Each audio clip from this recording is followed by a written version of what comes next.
എല്ലാവർക്കും നമസ്കാരം. ഞാനിന്ന് വെണ്ടയ്ക്ക കൊണ്ട് ഉണ്ടാക്കാൻ പറ്റുന്ന വളരെ രുചികരമായ ഒരു ഫ്രൈ ആണ് ഞാൻ കാണിക്കുന്നത്. നമ്മൾ സാധാരണ വെണ്ടയ്ക്ക മെഴുക്കുവരട്ടി വട്ടത്തിലരിഞ്ഞിട്ട് ഉണ്ടാക്കാറുണ്ട്. ഇത് ഞാൻ വെണ്ടയ്ക്ക നടുകെ കീറി കുറച്ച് നീളത്തിലാണ് ചെയ്യുന്നത്. ഇതിന് എനിക്ക് തോന്നിയിട്ടുള്ളതാണ്, വട്ടത്തിലരിയുന്നതിനേക്കാളും കുറച്ചും കൂടി ടേസ്റ്റി ആയിട്ട് ഇങ്ങനെ ഉണ്ടാക്കിയാൽ കിട്ടും, കുറച്ചും കൂടി ക്രിസ്പി ആയിരിക്കും. അപ്പോൾ ഇത് എങ്ങനെയാണ് അരിയുന്നതെന്ന് വെച്ചാൽ, ഇത് ഞാനിപ്പോൾ കഴുകി വെച്ചിരിക്കുന്ന വെണ്ടയ്ക്കയാണ്. ഞാൻ ഒരെണ്ണം ഒന്ന് അരിഞ്ഞ് കാണിക്കാം എങ്ങനെയാണെന്ന്.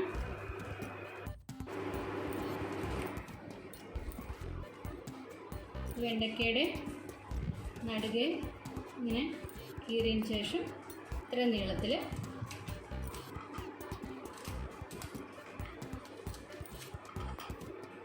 അരിയുക. അപ്പോൾ ഇതിനാവശ്യമുള്ളത് വെണ്ടയ്ക്കയും സവാളയോ അല്ലെങ്കിൽ ചെറിയ ഉള്ളിയോ. ഞാൻ കൂടുതലും ടേസ്റ്റായിട്ട് ചെയ്യുമ്പോൾ എടുക്കുന്നത് ചെറിയ ഉള്ളിയാണ് കേട്ടോ. അപ്പോൾ ഈ രീതിയിൽ ഇന്നലെ ഈ ഒരു നീളത്തിൽ നിങ്ങൾ അരിഞ്ഞെടുക്കുക. ഞാനിപ്പോൾ ഇത് ബാക്കിയൊന്ന് അരിഞ്ഞിട്ട് വരാം. ഞാനിതെല്ലാം അരിഞ്ഞു വെച്ചിട്ടുണ്ട്. ഇതല്ലേ, ഇതിൻ്റെ കൂട്ടത്തിൽ 4 പച്ചമുളക്, പിന്നെ കുറച്ച് കറിവേപ്പില. അപ്പോൾ ആദ്യം നമ്മൾ വെണ്ടയ്ക്ക മാത്രമാണ് ഇടുന്നത്. അപ്പോൾ ഒരു പാൻ വെച്ച് ചൂടാക്കി ഇതിലേക്ക് നിങ്ങൾ ഓയിൽ ഒഴിച്ച് കൊടുക്കുക. ഞാനിവിടെ വെളിച്ചെണ്ണയാണ് ഒഴിക്കുന്നത്. ഇതിലേക്ക് അരിഞ്ഞു വെച്ച വെണ്ടയ്ക്ക ചേർക്കും.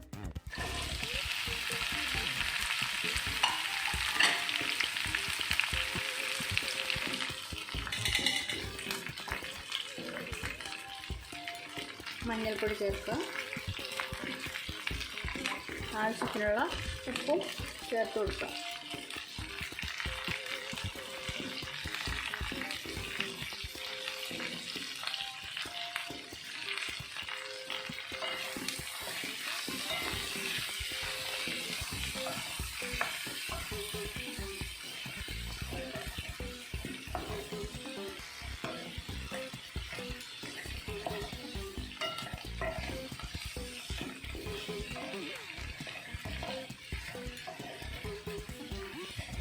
ഒരു മീഡിയം ഫ്ലെയിമിൽ ഇങ്ങനെ തുറന്ന് തന്നെ വെച്ചിട്ട് നന്നായിട്ട് വഴറ്റിയെടുക്കുക.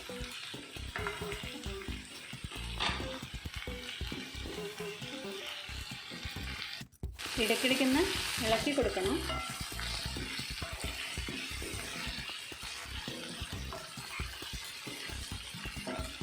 ഉള്ളി ഇടാൻ സമയമായിട്ടില്ല. അപ്പോൾ ഇനി ഇതിലേക്ക് സവാള ചേർക്കാം. ഞാനിവിടെ സവാള എടുത്തിരിക്കുന്നത്, ചെറിയ ഉള്ളി ആണെങ്കിലും കുഴപ്പമില്ല.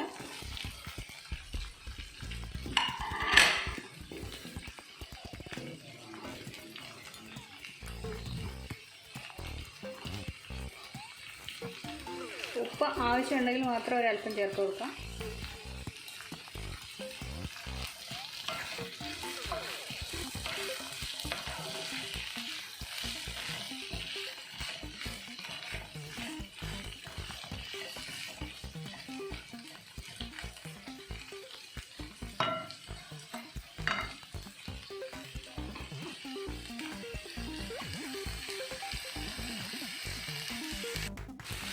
അപ്പോൾ ഇതുവരെ നമ്മളിത് അടച്ചു വെച്ചിട്ടില്ലായിരുന്നു.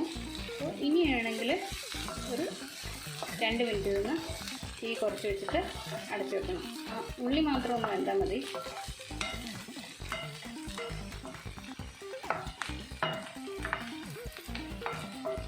ഇതൊന്ന് അടച്ചു വയ്ക്കും.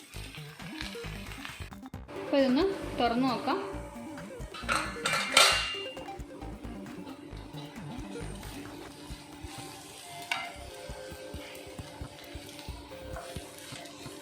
ഉള്ളിയൊക്കെ നന്നായിട്ട് വെന്ത് വന്നിട്ടുണ്ട്.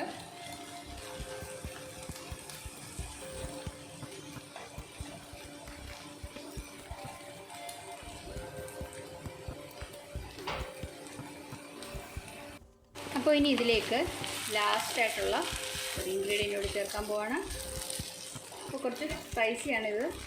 നിങ്ങൾക്ക് എരിവ് വേണ്ടാന്നുണ്ടെങ്കിൽ ഇത് ചേർക്കണ്ട. എരിവ് ഇഷ്ടമാണെങ്കിൽ മാത്രം ചേർത്താൽ മതി.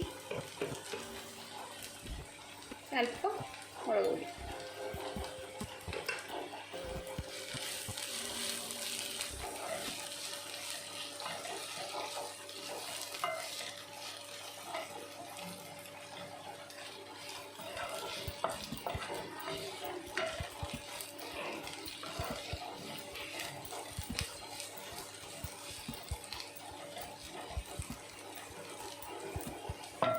നമ്മുടെ വെണ്ടയ്ക്ക ഫ്രൈ ഇവിടെ റെഡി ആയിട്ടുണ്ട്.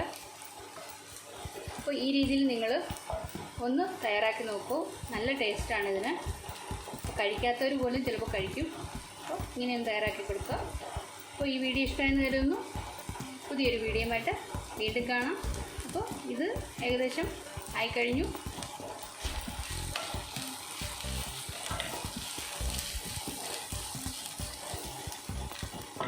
ഇനി ഇതൊരു പാത്രത്തിലേക്ക് മാറ്റി കഴിക്കാവുന്നതാണ്. അപ്പോൾ വീണ്ടും കാണാം. Bye bye.